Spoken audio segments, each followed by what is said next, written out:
Some more obsessive viewers may have noticed, PaperDawN hasn't made a video in over a month. He's late. Doesn't she know we demand they make a video at least once a month?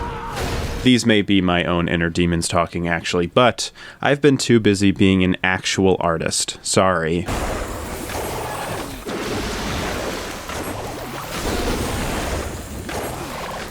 Okay, fine. Truth is, a certain game, or I guess expansion, came out this month, and to say it demanded my time would be an understatement. It didn't just demand my time, it deserved my time. Final Fantasy XIV Dawntrail.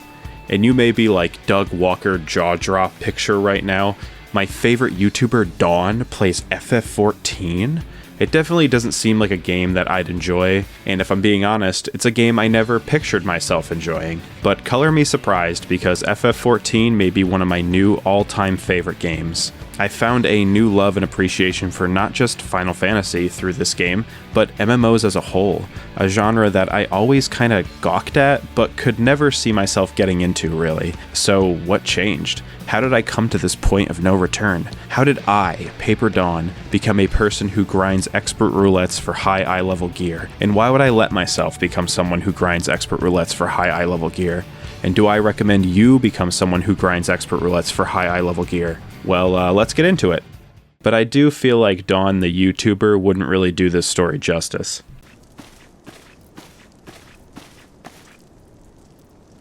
Hi, I'm Dawn the White Mage. We hate YouTubers here, so I'm going to be relaying my Final Fantasy XIV experience to you guys out in the YouTube world, from the perfect utopia of Hydaelyn.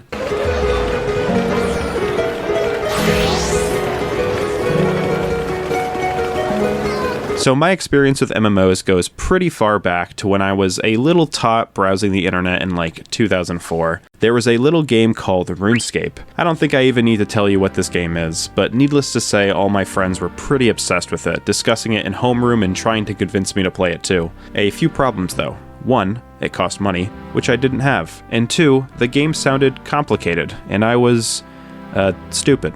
I remember making an account and trying it out, but becoming very confused by all of it. So many numbers and stats and other stuff I didn't understand. But the idea of having a character in this world and being able to interact with other real people in this world was so insanely intriguing to me. Something was so appealing to living out a virtual life in any capacity, and the online connected edge the game had made it feel all so much more real. I wanted to like RuneScape, but it just wasn't for me, and I'd be fooling myself if I thought it could be, at least at that age. I don't think it's for me even at this age either, but who knows. I'll probably need to play it to get a bit of footage for this part of the video, so I'll let you know if I'm now hopelessly obsessed with it. Anyways, RuneScape was definitely the earliest memory of an MMO I have, or at least the earliest memory of me understanding what an MMO is. I'd see ads for like World of Warcraft and Toontown and shit, but I don't think I really put the pieces together that it was a massive online world until I had the context. After that exposure to RuneScape, I was pretty insanely enamored with the idea of these kind of games.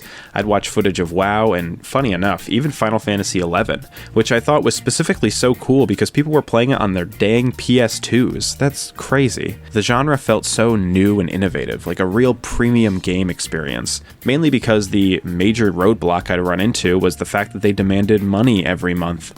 I barely made money as a kid. My parents were not the allowance type, and very rarely was I given the opportunity to make even like $5. So getting $15 a month, not gonna happen. I can barely afford that now. I can't imagine affording that when I was 10 years old. Also, my parents didn't like me downloading stuff, quote unquote, so if it was an EXE I had to run, it was a no-go, making me gravitate to games with free memberships, and I was able to play on a browser that weren't RuneScape. This inevitably got me to playing Club Penguin, which didn't really have the RPG part of an MMORPG, but it definitely had the MMO part. The social aspect of Club Penguin was its main draw to me. Going to igloo parties, shooting the shit with other 10-year-olds, dancing on that damn iceberg for hours, and even making my own penguin self with their own penguin life. I got to decorate my penguin and their igloo and that weird furry little creature pet thing you got.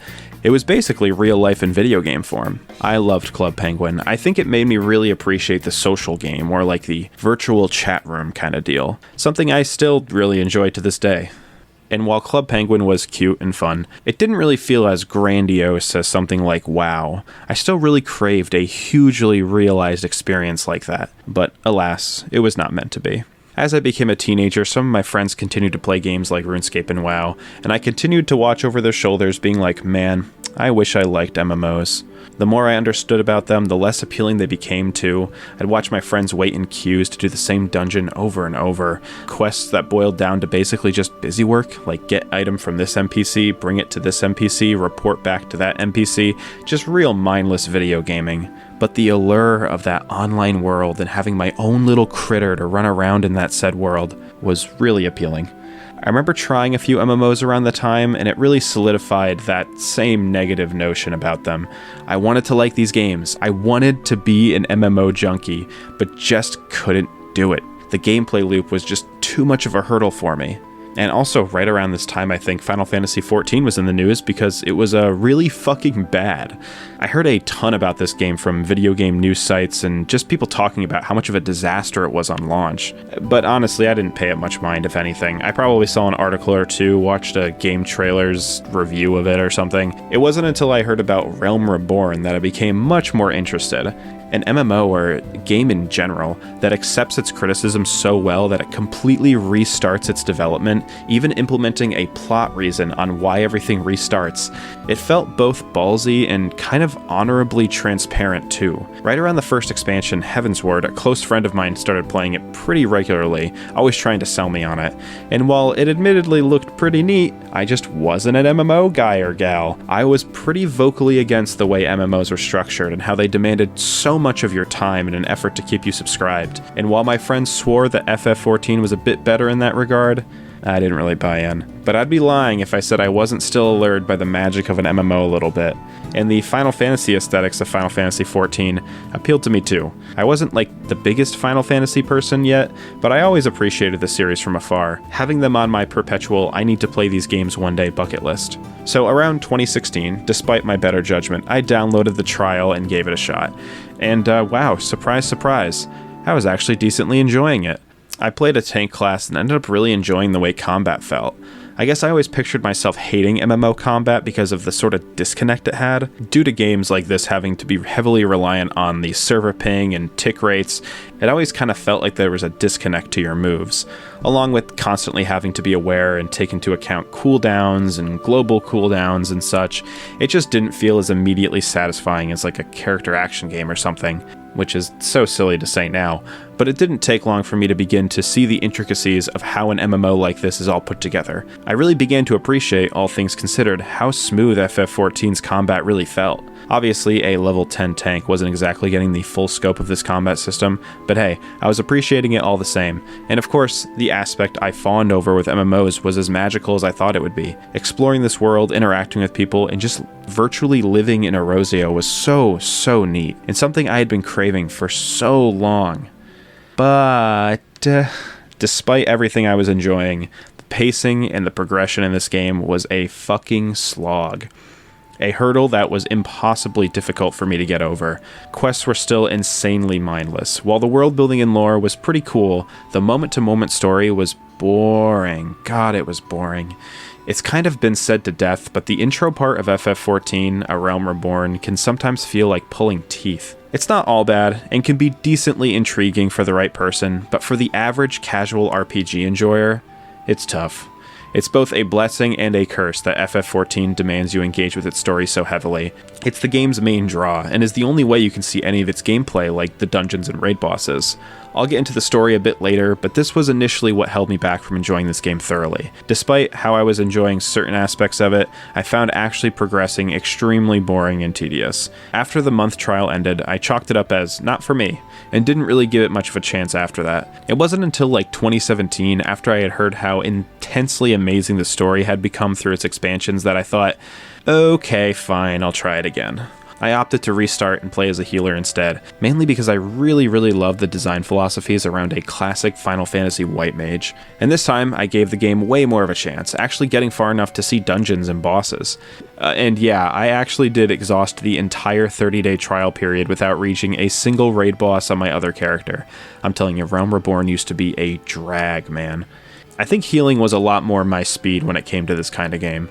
It was when the gameplay truly started to click for me. The story and pacing was still really tedious for pea-sized attention span me, but I was slowly making my way through it. And when I say slow, I mean very slow. Every once in a while I'd buy myself a month, or my friend would graciously buy me a month, and I'd progress in very small increments. It took me actually years to reach the end of Realm Reborn. Granted, again, it was very on and off, but it wasn't until like 2021, mainly due to another friend going through the story for the first time with me, that I actually beat Realm Reborn, which everyone was telling me was when the game finally gets good. But, God, no one told me about the post-expansion quests.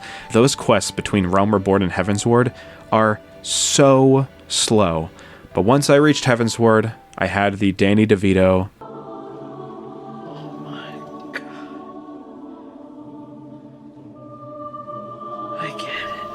moment. Heavensward kept me captivated basically the entire time. This was when I realized that FF14's story is its X factor. It's why the game is so good and will definitely be why I keep playing it. When the story is as engaging as this, it makes all the tedious quest design a lot more doable. It even, dare I say, makes those quests themselves more engaging and fun sometimes. I still, even to this day, have an issue with how the quests are designed in this game, but over time I could kind of see them as designed to engross you in each area you visit, and it does kind of help in that regard. But yeah, I'd be hard-pressed to find anyone in this game who wasn't extremely invested in Heavensward. It has an insanely engrossing narrative with conflicts and characters you actually end up really caring about. Most importantly of them, you, your Warrior of Light. Heavensward was when I started to really be invested in our character in this story and how they affect the world and how they are connected to its history. I thought going in that the Warrior of Light would have been the most bog-standard hero, guy, or girl ever, the lifeless RPG protag to trump all other lifeless RPG protags. All they do is nod, I swear. And that makes sense, right? It's an MMORPG, your character can be whatever you want them to be. Well, the game finds this immaculate balance in this regard. Your Warrior of Light is you, I guess, but they're also the Warrior of Light. They're one of the Scions. They're Astinian and or Thancred and or Y'shtola's lover. And it makes it insanely easy and inviting to kind of engross yourself into your character's role. You become your Warrior of Light, and your Warrior of Light becomes you. This game has one of my favorite player/character relationships I've ever seen in a video game, which, I don't know, is really surprising for an MMO, not gonna lie. But also perfect for an MMO, not gonna lie. I had always heard when it came to writing that these kind of games were kind of like a joke. They didn't really ever try, because why would you? People are playing an MMO to interact with real people, not NPCs. But Final Fantasy as a series is working to its strengths when you make a game with a more focused story like this. And I think if FF14 has proved anything, it's that a story can be the main focus of a game like this. And maybe, possibly, it's better off for it. If sales are anything to go by, I'd say that's the case. All this praise for Heavensward, and even Stormblood to a degree, is nice and all, but my entire perspective on this game's storytelling prowess was tossed on its head when I got to fucking Shadowbringers. This expansion was that Danny DeVito gif looping like 100 times every 2 seconds. I had heard via grapevine that Shadowbringers was something special, but holy moly, something special is kind of an understatement. This expansion was constantly excellent. The aesthetics were cool, the new classes were cool, the locations were cool, the new characters were beyond likable, and the way this expansion builds on the overarching story and world building is just probably like the best I've ever seen in a video game, period, maybe. It just elevated the entire experience somehow, which was already pretty elevated in my brain. Also, the music was amazing. Like, stupidly amazing. Actually, I haven't even mentioned how good the damn music is in this game. It's so goddamn good. There's so much variety, and it's all so high quality when it comes to how it's produced, always fitting the scenario or boss fight like a glove. I'm not a music buff, but this game probably has the most impressively good OST, ever.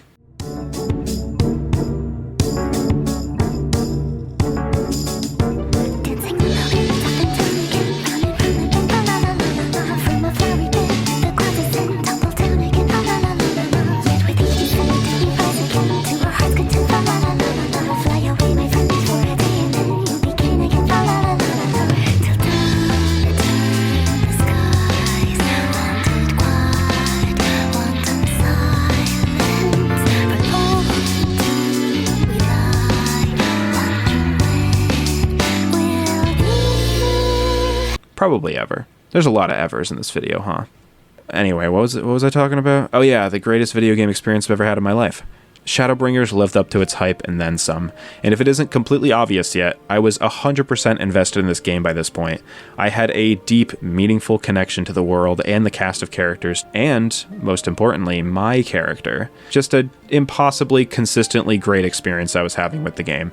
But also, that being said, I was still pretty casually into it. I really only ever did the main story quest, didn't really bother doing the extra content, and that's mainly because of how behind I felt. Endwalker had just come out at this point, and everyone was so ridiculously impressed with it, and I just wanted to be there with everyone. Be able to reflect and react to the game like that. I wanted to be into FF14, which was happening, obviously, but I just wanted it to happen faster, dang it. Of course, eventually, last year in fact, I did reach Endwalker, and yes, it was pretty much as good as everyone was saying it was. I won't spoil anything, obviously, but the way this expansion makes you reflect on your experience with the game and its world is, I don't even know how to uniquely describe it at this point. It was brain chemistry changing, it was so powerful and impactful and cool and emotional, and it's really something special. This expansion made me really understand that. FF14 is a once-in-a-universe's lifetime experience, a game so passionately made by devs who want to provide something that will stick with its players for their entire life. It makes its players ponder about themselves and their lives in new ways. It encourages forming relationships with not only other players, but characters in the world and even with your own Warrior of Light.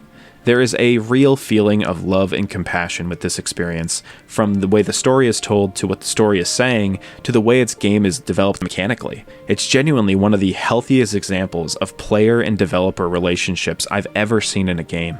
Obviously, as a mostly casual player, I may not see some of the finer details of this relationship, but whenever I see this game's player base, they are passionate, loving, and creative people. As weird or maybe obnoxious as some of them may be, the majority love this game, and the devs love making it for them. Recently, I've been hearing some people are going on a healer strike to try to push the devs to rebalance healers to be more viable.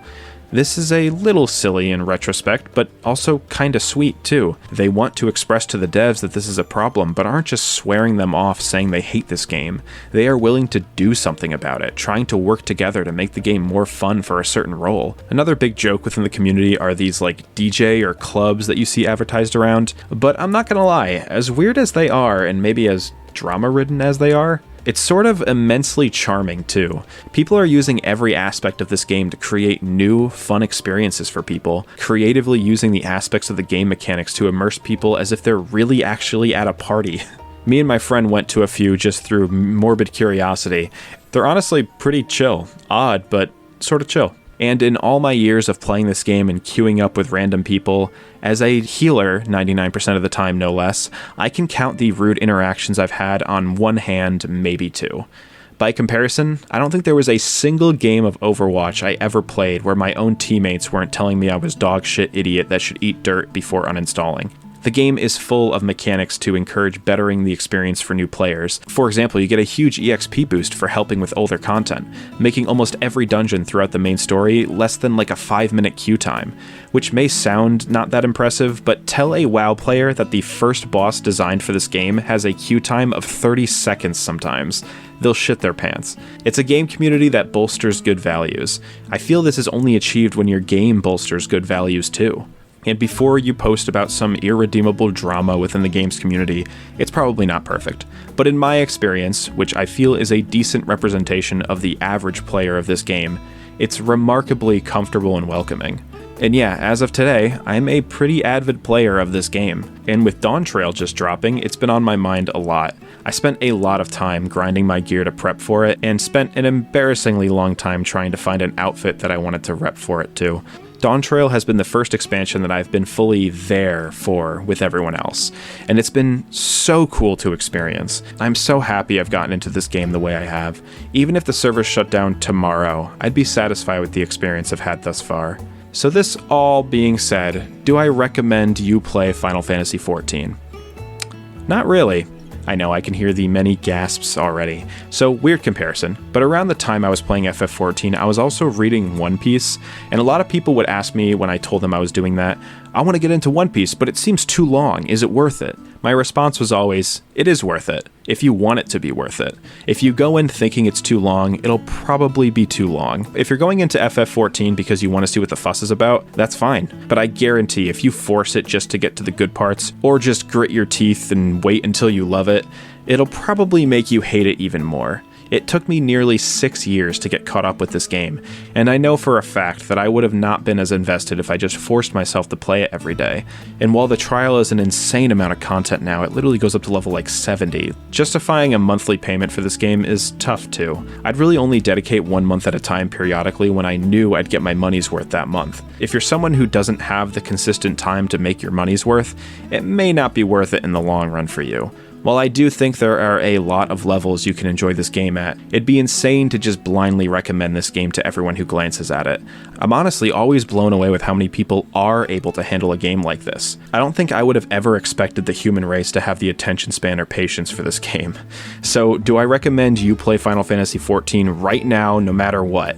Not really. But if you're someone who wants to be into FF14 and wants to engross themselves in what makes this game good, and take the long and patient journey to reach level 100, I can tell you firsthand, from someone who was very skeptical on it, that this game is an immensely rewarding experience.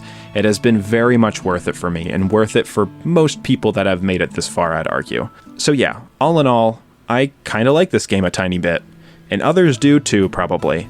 FF14 is kind of an insane game when you think about it. A game that started out as a dumpster fire, rebooted, and is still going almost 10 years later, only just now getting a graphical update. And it doesn't even look like it's going to end anytime soon. And due to the way the game has basically set itself up to be, the amount of content you'll need to get caught up on is only getting longer and longer and longer. Not trying to evoke FOMO or anything, but just saying. Anyway, thank you for indulging in my gushing for a minute here. I don't think normal YouTuber me could have managed to get their words together. They probably would have rambled about some kind of sponsor or something. Actually, that's a joke. YouTuber me doesn't do sponsors ever. But White Mage me. This video is sponsored by the Healer Union. Are you sick of tanks being able to solo bosses and your DPS having a faster and more reliable res than you? Well, take it upon yourself to take a break from Healer during this new expansion and go DPS or... Okay, never mind. Back to Healer. This isn't worth it.